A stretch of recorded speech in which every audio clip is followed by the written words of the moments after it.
Hello, everyone out there in Rumble X and YouTube land. Welcome back to Diego Knows. I, of course, am Diego, and today we're going to continue to talk about It Ends With Us. It Ends With Us. Everyone's favorite scandal right now. And let me tell you something. This is blown all out of proportions, okay? This is crazy. All right. I mean, I've lived through a lot of scandals. I remember the OJ scandal, okay, like it was yesterday. All right, I remember that. Okay, I remember them chasing the Bronco. Okay, in the middle of the NBA playoffs. All right, I remember watching that. They split the screen in half. So on one side of the screen, you can see the NBA playoffs with the Bulls, because I'm from Chicago, and on the other side, you can see the white Bronco, the helicopter chasing the white Bronco. The cops were chasing them in LA. It was hilarious. But I've been through a lot of scandals. Okay, I remember the LA riots. A lot of stuff. Okay, the Monica Lewinsky. I actually met President Clinton when I was in the Marines. I actually met President Clinton 1 month before the Monica Lewinsky scandal happened. Okay, when it turned out he was getting blowjobs from his intern, right? So I've been through a lot of scandals, and this one is just crazy. Now, there's not very. If you ask your average guy on the street, what's going on with Blake Lively and who's that Justin guy? What's going on with that? They're not going to know. You know why? Because they're freaking straight. That's why. Because they don't give a crap. Okay, they don't give a crap. But you women out there, you gay guys out there, you give a crap about this stuff. You're following every single development. Oh my God, what happened today? And it's just, honestly, who gives a crap? Who really does? The only reason I'm talking about it is because I'm reviewing the movie. I'm reviewing the movie, okay, because it got a lot of buzz. It was actually a successful chick flick, okay? It made $351 million. For a low-budget, independent movie, it only cost $25 million to make this movie, okay? And it made $351 million, okay? That's a success.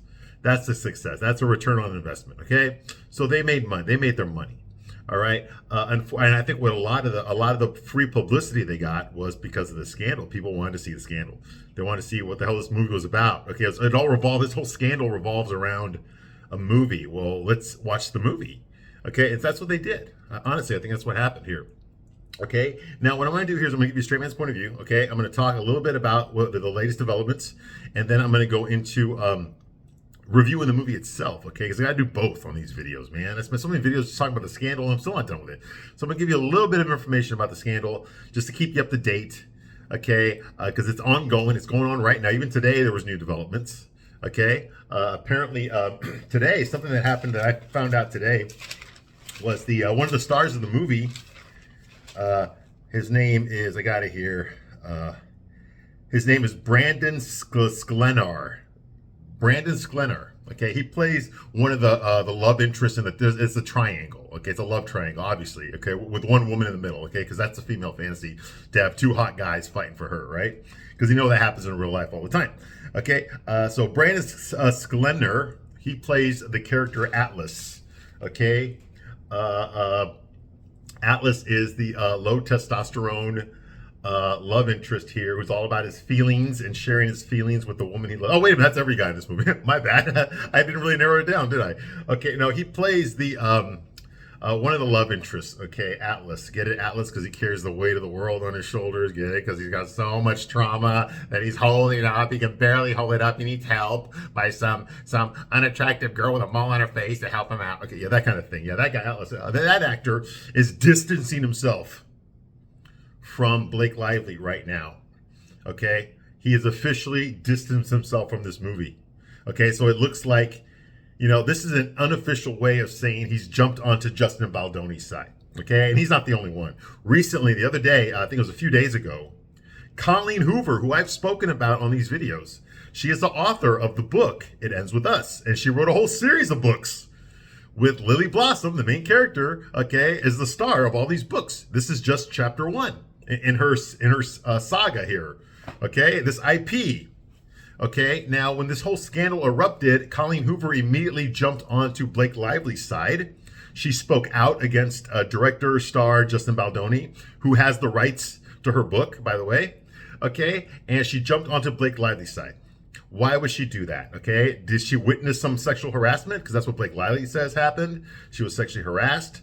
All the cast and crew hated Justin Baldoni. He was a tyrant on set, blah, blah, blah. He's unprofessional, made too many, sexual innuendos and jokes, and stuff like that. Offended her. He watched her while she was breastfeeding against her will, all sorts of stuff that she was claiming about, right? Well, it also turns out that recently, right after Colleen Hoover jumped jumped onto the Blake Lively bandwagon, she immediately started her own production company. And they're only going to produce one series of movies, her movies. Yes, she started her own production company to make future movies based on her novels. What a good idea. And who got her to start that production company? Blake Lively. Now, why would Blake Lively is officially an actress. She's an actress. That's what she was hired to be, an actress. Nothing else, not a producer, not an editor, not a director, not a composer, not a wardrobe specialist, none of that stuff. She was hired to be an actress in this movie. Okay, that's what she was hired to do. That's not what she became.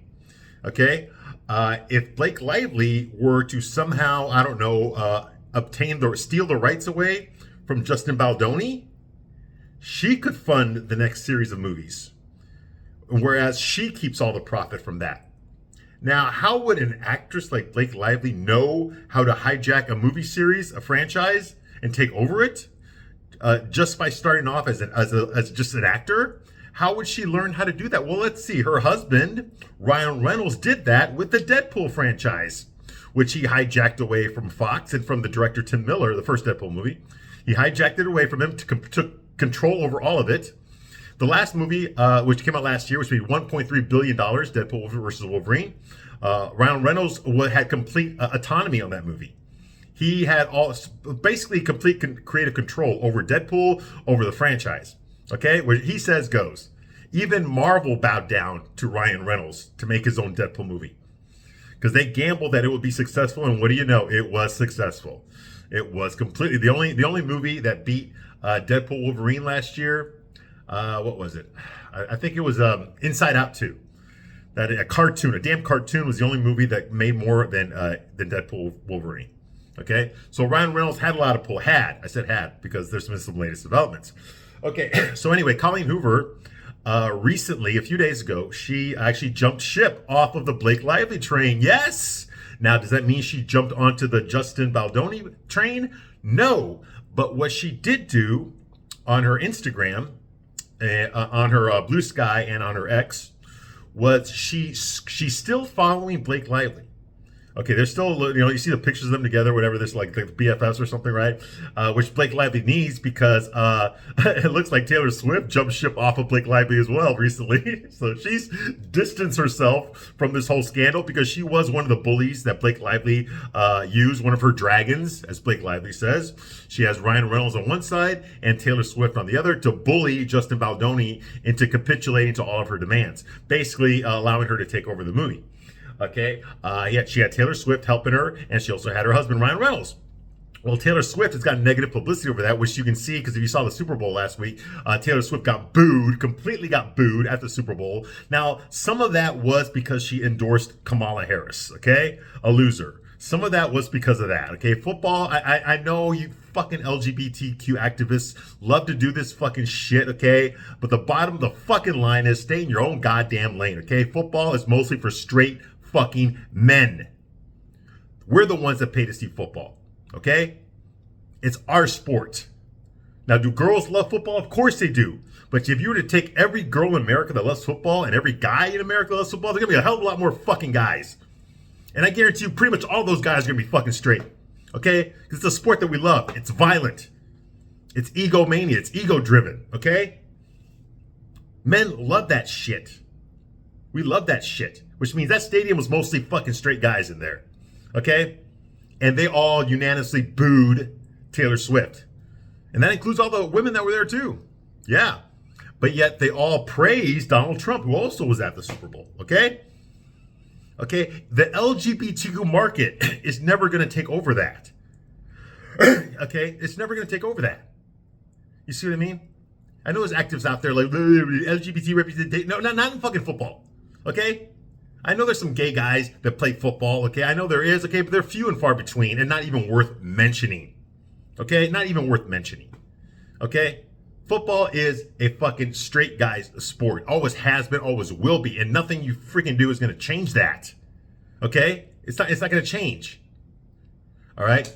But Blake Lively has also distanced herself, okay, from Blake Lively. She refuses to be a part of the scandal anymore because she was one of the bullies that Blake Lively used, was Taylor Swift. Okay, and Colleen Hoover now, she's still following Blake Lively, okay, but she has scrubbed her Instagram and her Blue Sky and her X of all references to Blake Lively. So that means that all the photographs that she had posted on there of her and Blake Lively hugging each other and stuff, holding up the book, and everything, like they're best buddies and stuff, she got rid of all that. You're not going to find that anymore on her social media. She got rid of that. Okay? She's still following Blake Lively, but she got rid of all the pictures of her, all the references to Blake Lively that are in her account. She got rid of all of them. Okay? And that's the author of these books. Okay? So times are changing. Okay? Things are starting to change here. Okay? Another recent development is Blake Lively, who's been trying to get a gag order on Justin Baldoni's camp. Now, how is Justin Baldoni, who is a fucking nobody in Hollywood? Okay, he started on a freaking chick show, for Christ's sake. And now, yes, he owns his own production company. They're the ones that made this movie. He's the director. He's the producer. He's got the rights. That is all true. But how does a guy like this fight Blake Lively and Ryan Reynolds? Ryan Reynolds is an A-lister in Hollywood. How do you fight someone like that? Okay? How do you have enough money to fight a duo like that? Blake Lively, Ryan Reynolds. How do you do that? Well, it's simple. Okay, Justin Baldoni has a silent partner in his company, Wayfair Studios. His silent partner's name is Steve Sarowitz, and Steve Sarowitz is a multi-billionaire. So he is funding the legal fees for Justin Baldoni to fight Ryan Reynolds and Blake Lively. That's why it's keep going back and forth. They've got some very, very high-priced attorneys to counter all of Blake Lively's attorneys. You see what I mean? That's the only reason it's a fight. Okay, Justin Baldoni is only worth like maybe $6 million or something like that against Ryan Reynolds, who's worth like what, $100 million? You see what I mean? Blake Lively is worth like $40 million. So yeah, he doesn't have the funds to prolong this. Okay, but his partner does, and his partner is the one funding this. If it was an average person in a startup like you or me doing this, we would have given up a long time. There's no way we could fight them, but Justin Baldoni can't because he's got the money from his partner to do this. That's the only reason it's going back and forth. Okay, Blake Lively could have crushed anybody else. This guy Baldoni just had to be lucky to have a very wealthy financier backing him up. That's the only reason. Okay. Anyway, moving right along. So that's going on here. Blake Lively's attorneys trying to get a gag order to prevent Baldoni because he did publish a website where he's posting everything on there. Everything Blake Lively claims, he is refuting it with evidence. Unlike Blake Lively, who has provided no evidence. She provided some circumstantial evidence recently. She published or she leaked it to the media, some HR complaints on Justin Baldoni from Sony, some official HR complaints to prove to the world that she was not lying about all the harassment and all the and how much he was bothering all the other employees. Okay, unfortunately for these drafts that she posted or that she got leaked, all the names have been redacted, the dates have been redacted, and all the important players, they've all been redacted. So you can't read who this is. So there's no way to verify that these things really happened. Sony has not made any comment on this. Okay, so they haven't said it happened, and they haven't said it didn't happen. Okay, and there's no way to prove any of this stuff. Whereas Justin Baldoni actually has text messages which he screenshotted and posted those online. He's got emails, okay? He's got contracts. Like for example, Blake Lively said there was no intimacy coordinator on the movie, hired for the movie. He posted the contract of the intimacy coordinator that he hired. Okay, no, she was there. She was working. Blake Lively refused to meet with her until the very last minute. You see what I mean? It's stuff like that. He's refuting everything. So basically, Blake Lively's the one looking bad here. Okay? And she picked a fight. She had no idea this guy was going to fight back. He's fighting for not just his life. He's fighting for his career, his reputation. I have no love for Justin Baldoni. I think he's a pussy soy boy. Okay? He's a male feminist because he knows damn well that no one's going to hire him, a straight fucking white guy. Nobody's going to hire a straight white guy in Hollywood unless they act like a fucking pussy. So that's what he does. He even wrote a book about it. How to be a fucking pussy. Okay, so I have no love for this guy. He's a sellout cocksucker. Literally, I'm sure. Okay, but he is being railroaded here, and I'm glad that he's fighting back. I am glad that he's fighting back. Okay, it's the lesser two evils, the way I look at it. Okay, Blake Lively is, from what everything I know about her, I guess a lot of interviews with her co-stars from Gossip Girl. I guess that was a show she was on. I never fucking watched it because I'm not fucking gay. Okay, but apparently they have nothing good to say about her. Okay, apparently she is the queen bitch and has been for a very long time.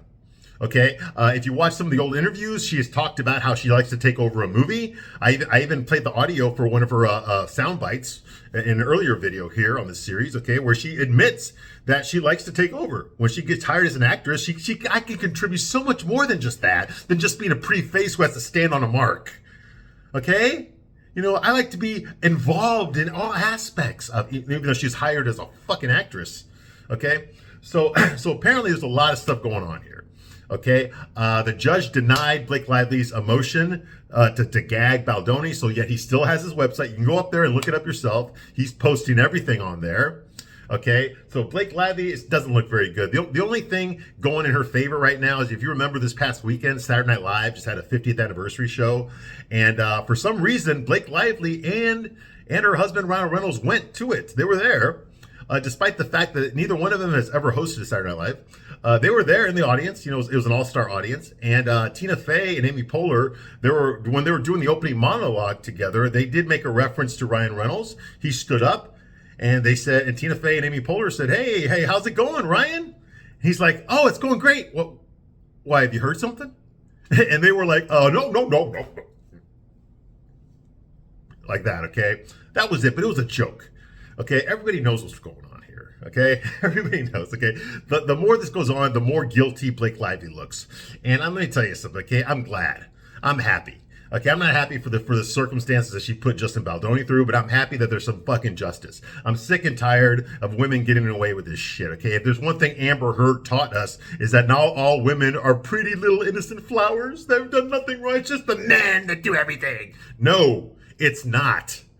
Women are just as capable of being as much pieces of shit as men are. And that is the fucking truth. It's about time we got some fucking examples of that. Jesus Christ.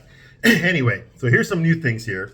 Jeb Wallace. Okay, Jeb Wallace, okay, is the owner of Street Relations Incorporated. All right? Street Relations Incorporated, okay? And he, which is a PR firm, okay? A public relations firm, okay? And he is suing Blake Lively. Ooh, a PR firm is suing Blake Lively, okay, for falsely linking his firm with allegations against Justin Baldoni. Okay, he suffered millions in reputational harm.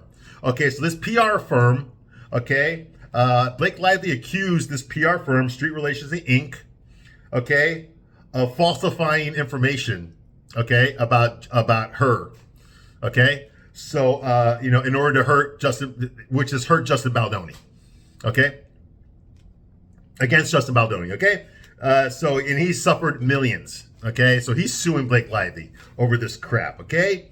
Now, Blake Lively, by the way, she never signed an employment agreement. So despite the fact that she was hired to be an actress, she never signed an employment agreement, okay? So there's no piece of paper that says she can only act and nothing else, okay? Now, there is no paper that says she can do more than act, but there's not one that says she can't, okay?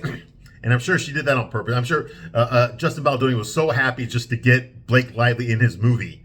That pretty much he just overlooked stuff like that, which he shouldn't have done, okay?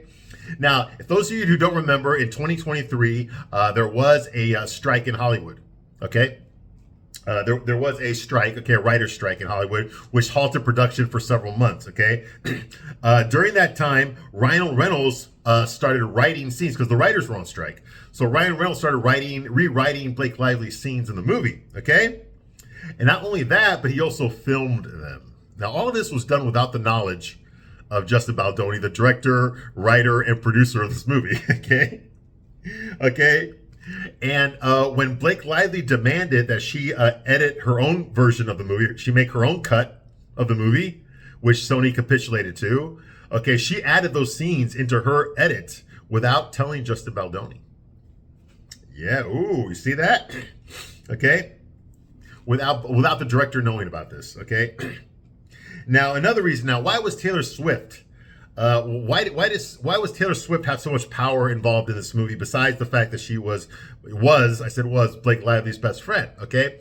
Well, Sony, obviously, the Eras tour, I didn't watch it because I'm not freaking gay, but my girlfriend at the time did go to the movies to go see it, okay, because she's a Taylor Swift fan, despite the fact that she's fucking 48 years old. Anyway, the point is that Taylor Swift is very popular, especially amongst white women, okay, whether you're 12 or whether you're 48 years old.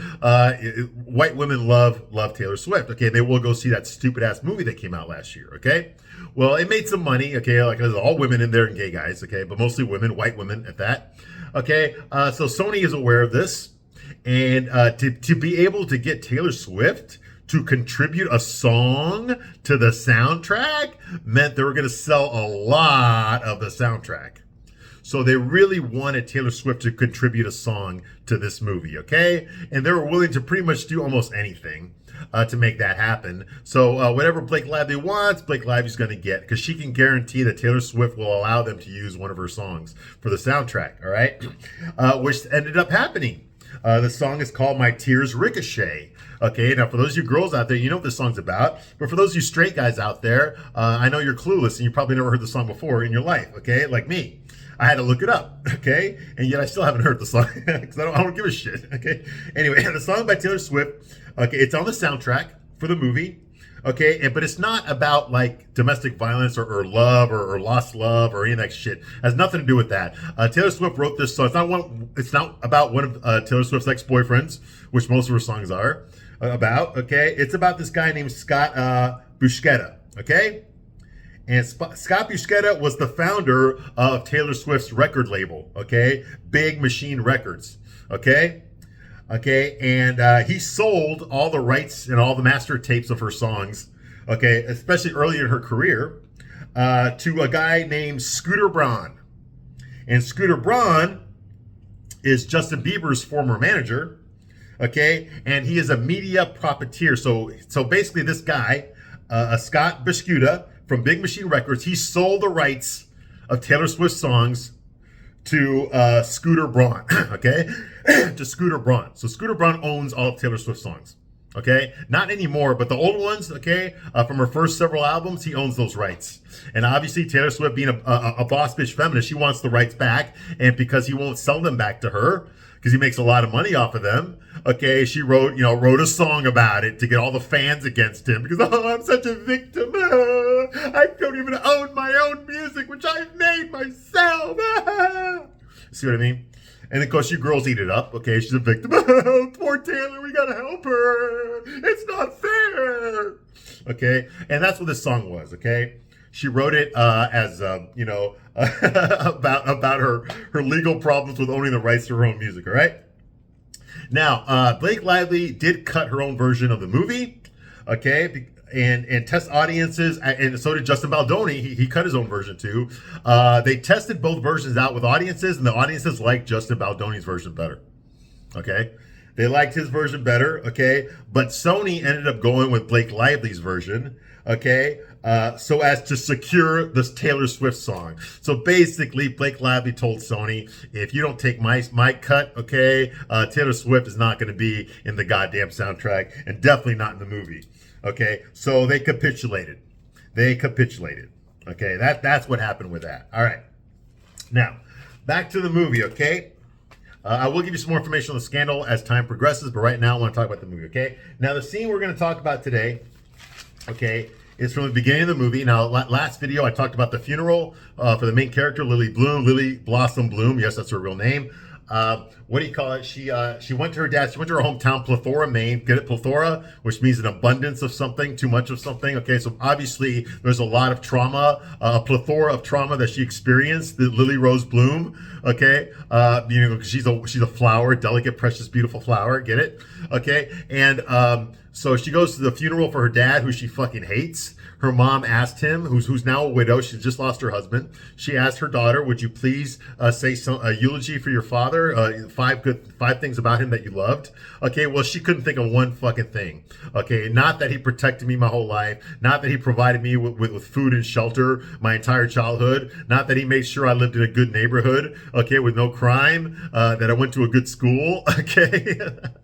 that I never went hungry. I always had toys. I always had clothes, none of that stuff. I had a driver's license. He bought me a car when I turned 16 and got my hardship license, none of that shit.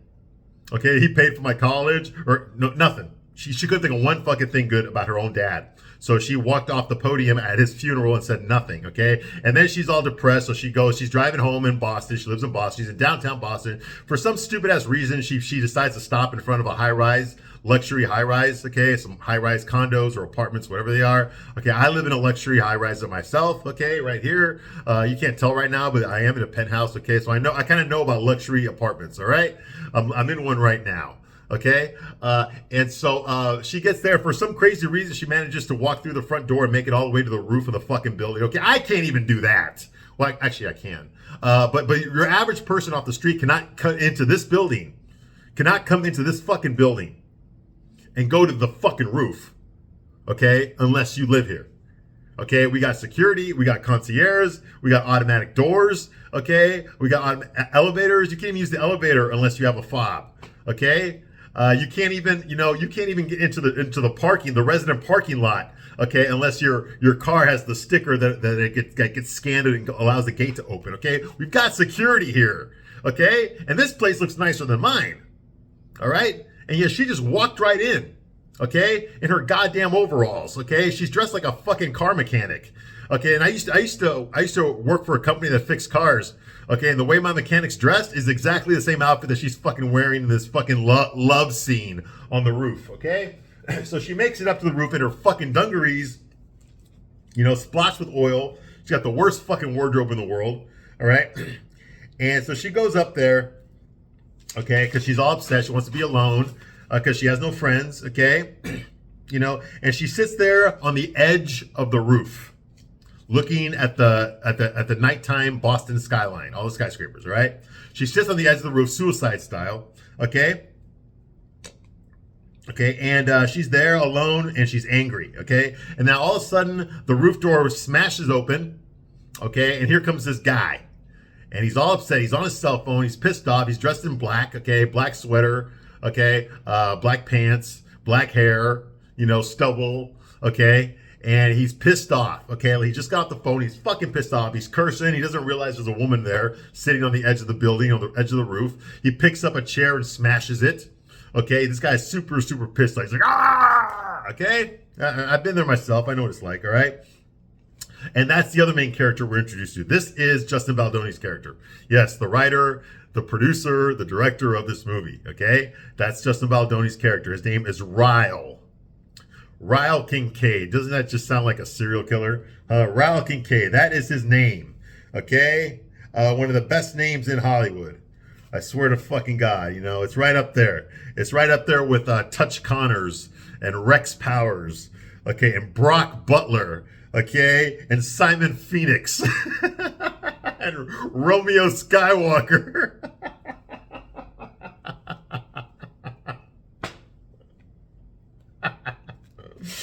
Ryle Kincaid. Yeah, doesn't that sound like a wife beater? Of course it does. Anyway, so he storms on the roof and he starts throwing and kicking furniture.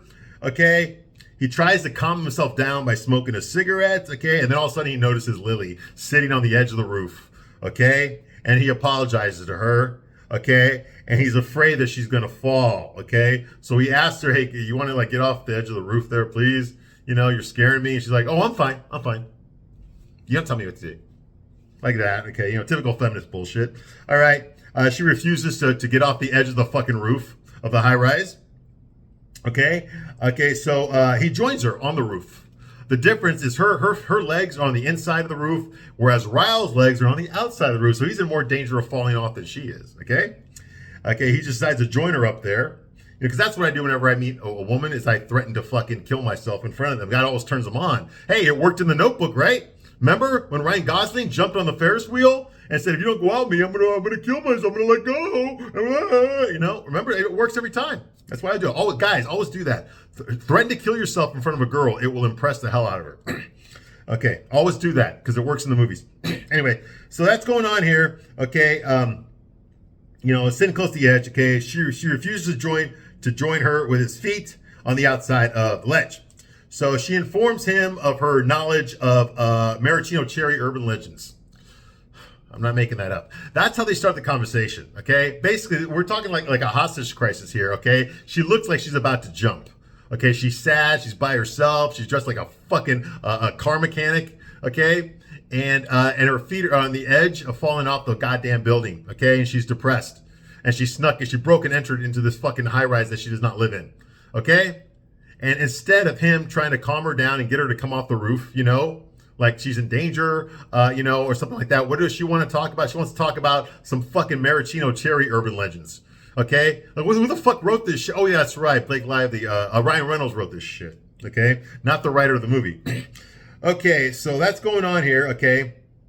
You know, she tells him about the maraschino cherries, and she asks why he's so upset. And she says, is it a woman? Is it a man? Like, what the fuck, man? You know, like, why do you have to assume that? You know, why would that be the first thing? Okay, a normal person wouldn't say, oh, is it a woman? Okay, if someone's upset. Oh, I'm sorry, is it a man? Nobody would fucking say that. They would say, what's wrong? What happened? That's what they would say. Why do you have to assume it's someone he's fucking? Or someone who won't fuck him? That's the first thing they go to. That and fucking maraschino cherries. And no, that's not a metaphor for anything. I'm talking about the actual fucking maraschino cherries that they put on top of goddamn fucking sundaes. Anyway. So that's going on here. Blah, blah, blah, you know. And why does she have to mention, is it a man? Because she doesn't want to offend the LGBTQ audience that's watching this movie. How dare you assume he's straight?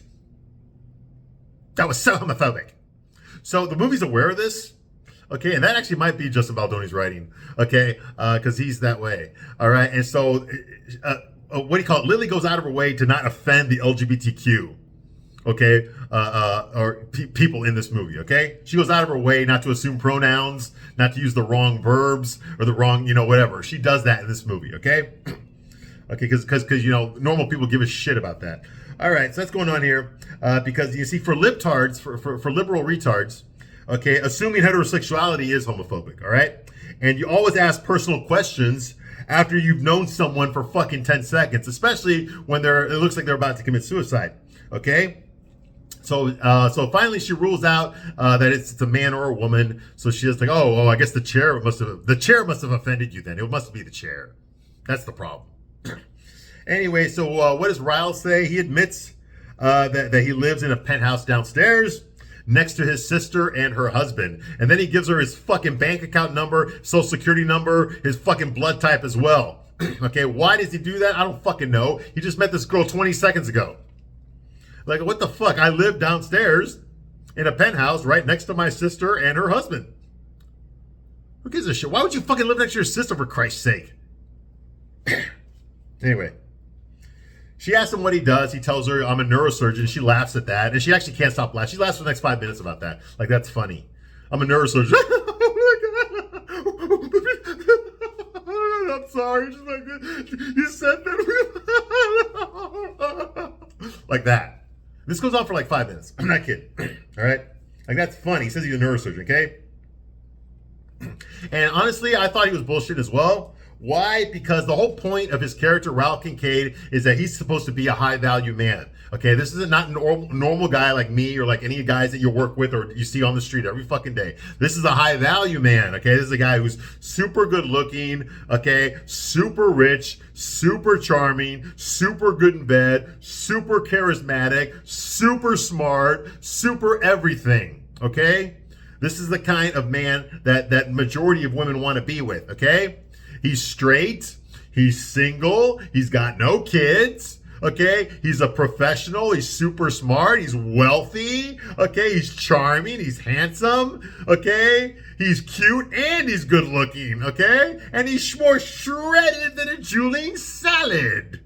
So, of course, you know, of course, this is the average type of guy that your average woman meets, right? And these type of men obviously fall in love with the first fucking bitch with a mole on her face, okay, and baggy overalls, okay, with no makeup on and frizzy hair, okay? They fall in love with women like that in suicidal situations all the fucking time, okay? That's one thing this movie got right. So anyway, So that's going on here, okay? But the reason I don't believe he is a neurosurgeon is because he does not act like a high value man. Okay, I know like on paper he's a high value man, but unfortunately Justin Baldoni couldn't get away from himself. He had to play himself in this movie. Okay, he's a fucking pussy. High value men do not act like the way that this character Raul Kincaid acts like in the movie. Why? Because Justin Baldoni's playing him. He's playing him fucking himself. Okay, he's playing himself, male fucking feminist, trying to act like a wife beater. Okay, no, it does not fucking work. Okay. Most men, I know there are some men like that, like this character, like we're going to talk about later on when we go into his character. Okay, there are some men that do act like him, okay? But those men do not have this character's money, his looks, his clothes, his intelligence, his degrees, his success, his living arrangements. They don't have any of that shit, okay? So it's not fucking believable, okay? So she starts laughing again, okay, at him, even after she realizes that he's telling the truth. So he's kind of offended, like, what, is that funny? She's like, oh, no. She's like, oh my God, you serious? You really are a neurosurgeon?